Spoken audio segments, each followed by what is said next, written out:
अगर किसान भाइयों आपकी धान की फसल 30 दिन 35 दिन या 40 दिन के इसके ऊपर हो रही है, लेकिन उसके बावजूद भी जितने अच्छे से कल्लों का फुटाव होना चाहिए था उतने अच्छी तरीके से नहीं हो रहा है और पौधों की ग्रोथ आज भी रुकी हुई है, तो इसके लिए आपको क्या करना है, क्या खाद उर्वरक डालना है, तो आज की इस वीडियो में इसी बारे में जानकारी बताने वाले हैं।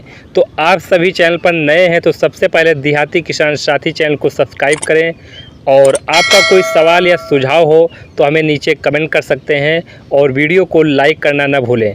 तो चलिए किसान भाइयों वीडियो शुरू करते हैं। सबसे पहले किसान भाइयों आपको अपनी धान की फसल में नमी बनाकर रखनी चाहिए, क्योंकि किसान भाइयों आप जानते होंगे कि खेत में अगर हमारी नमी कम होती है, नमी नहीं रह जाती है, खेत सूखा हो जाता है, तब भी हमारे कल्लों की संख्या वहाँ पर नहीं बन पाती है। कल्लों की संख्या लगभग 4 से 5 बन के रह जाती है, जो आप नमी को बनाकर यहाँ पर किसान भाइयों रखना होगा। जब हमारे खेत में नमी नहीं होती है तब भी हमारी फसल में कल्लों का विकास अच्छे से नहीं हो पाता है। तो सबसे पहले आपको आवश्यक है कि अपने खेत में बराबर मात्रा में नमी बनाए रखें। अगर पानी लगाने की आवश्यकता वहाँ पर हो रही है तो आप पानी बराबर मात्रा में किसान भाइयों खेत में लगाए रखें। कुछ दिन के लिए हफ्ता भर 10 दिन के लिए खेत को सूखा छोड़ दें, ताकि जड़ों में वहाँ पर धूप लगे, हवा लगे, वहाँ पर सूर्य का प्रकाश पड़ेगा, तभी हमारे कल्लों की संख्या ज़्यादा होगी। आपको लगातार वहाँ पर पानी नहीं भरना है। नमी बनाने का मतलब मेरा यहाँ पे ये है कि आपको कुछ दिनों के लिए नमी बनाए रखें और कुछ दिनों के लिए सूखा वहाँ पर रहने दें, पानी निकाल देना चाहिए। तो खेत में बरकरार आपको यहाँ पर नमी बनाकर रखना है। तो इसके साथ साथ किसान भाइयों धान की फसल में यूरिया की टॉप लेसिंग आपको कर देनी चाहिए। तो जब आप यूरिया डालते हैं 20 से 30 दिन पर, अगर आपका धान लगभग 30 दिन का हो गया है, मान लीजिए 1 महीने का हो गया है, अगर आपने अभी तक यूरिया वहाँ पर नहीं डाला है तो अभी भी समय है, आप डाल सकते हैं। 30 से 35 दिन हो गए हैं तो भी आप इसका प्रयोग कर सकते हैं। तो सबसे पहले आप की जो यूरिया खाद डालनी होती है, यूरिया के साथ साथ किसान भाइयों जिंक खाद का भी प्रयोग करना होता है। यूरिया जब आप डालते हैं तो इसी में साथ में मिलाकर आप जिंक का इस्तेमाल भी कर देना चाहिए। तो जो जिंक का इस्तेमाल आपको करना है, जिंक यहाँ पर 33% वाली आती है, जिंक यहाँ पर 21% वाली आती है।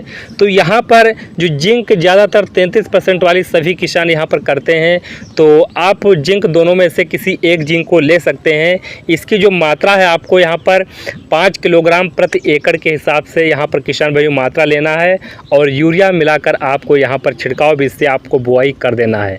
और किसान भाइयों या फिर आप जिंक का स्प्रे भी कर सकते हैं।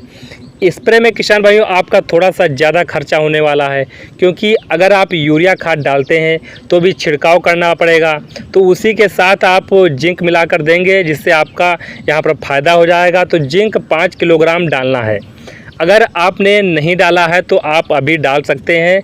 इसके साथ साथ किसान भाइयों कोई भी ग्रोथ प्रमोटर भी आपको यूज करना चाहिए।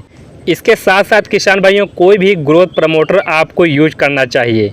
कल्ले नहीं निकल रहे हैं, ग्रोथ आपकी रुकी हुई है, तो किसी अच्छी ग्रोथ प्रमोटर का यहाँ पर इस्तेमाल किसान भाइयों करना चाहिए।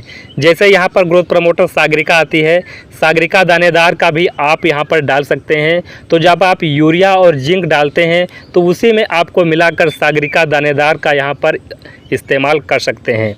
मात्रा की बात करें तो यहाँ पर 10 किलोग्राम प्रति एकड़ के हिसाब से यहाँ पर सागरिका दानेदार का इस्तेमाल कर सकते हैं, जिससे आपको अच्छा लाभ मिलेगा। धान में अच्छे से कल्ले आएंगे, अच्छी सी ग्रोथ होगी और फसल हमारी हरी भरी बनी रहेगी। तो इसका प्रयोग किसान भाइयों ज़रूर करना चाहिए। इसके साथ साथ हमारे बहुत से किसान भाई पोटास खाद का रोपाई के समय इस्तेमाल नहीं कर पाए हैं। तो किसान भाइयों अगर आपने रोपाई के समय पोटास खाद का इस्तेमाल नहीं कर पाए हैं, आपने प्रयोग नहीं किया है, तो आपको पोटास खाद भी किसान भाइयों इस समय आपको डाल देना चाहिए। पोटास की कमी की पूर्ति आपको धान की फसल में कर देनी चाहिए। पोटास की कमी जब हो जाती है हमारे धान में, धान की फसल अच्छे से विकास नहीं करती है, अच्छे से कल्ले नहीं आते हैं, तो इसकी भी आपको यहाँ पर पोटास की पूर्ति कर देनी चाहिए।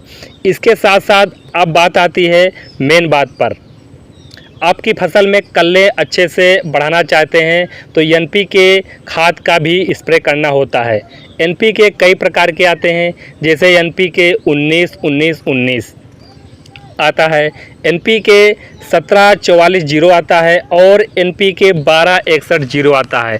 तो सबसे पहले NPK 19-19-19 के बारे में बात करते हैं, जानते हैं NPK कब देना चाहिए, कितनी मात्रा देना चाहिए और इससे फ़ायदा क्या मिलने वाला है।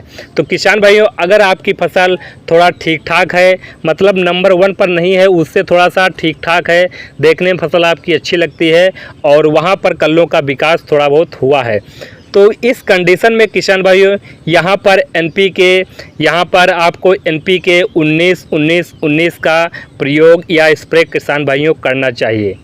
अगर इस कंडीशन में आप स्प्रे करते हैं तो वहाँ पर बराबर मात्रा में किसान भाइयों यहाँ पर पोषक तत्व पाए जाते हैं। जो नाइट्रोजन है 19% पाया जाता है, फास्फोरस 19% पाया जाता है, पोटेशियम यानी पोटास यहाँ पर 19% पाया जाता है, जिससे आपकी फसल में नाइट्रोजन की पूर्ति बराबर मात्रा में, सभी तत्व की यहाँ पर पूर्ति बराबर मात्रा में किसान भाइयों हो जाती है।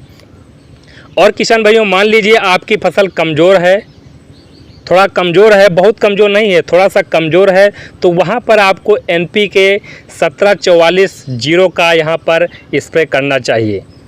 तो यहाँ पर इस NPK का स्प्रे करते हैं, इससे जड़ों का विकास अच्छे से होगा, हरापन भी आपकी फसल में आएगा।